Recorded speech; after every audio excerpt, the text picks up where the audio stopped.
أهلا يا أصحاب، أنا سيمبا الأسد القوي، ورجعت لكم النهاردة عشان نتكلم عن حاجة كلنا بنمر بيها: الأخطاء.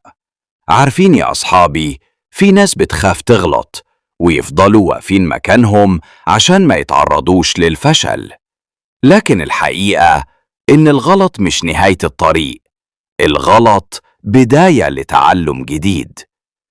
الأسد الحقيقي مش اللي ما بيغلطش، لكن اللي يعرف يعترف بخطأه ويتعلم منه ويقوم أقوى من الأول.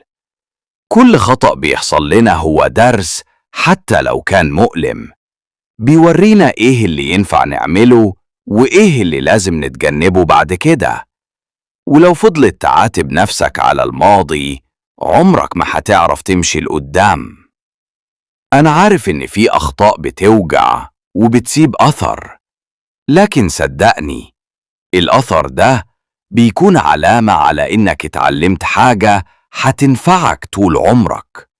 ومفيش حد ناجح وصل للي هو فيه من غير ما يقع أكتر من مرة.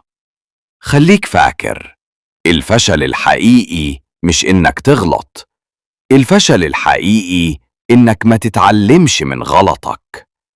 وكل مرة تقوم فيها بعد الوقوع، انت بتثبت لنفسك انك اقوى بكتير مما كنت فاكر.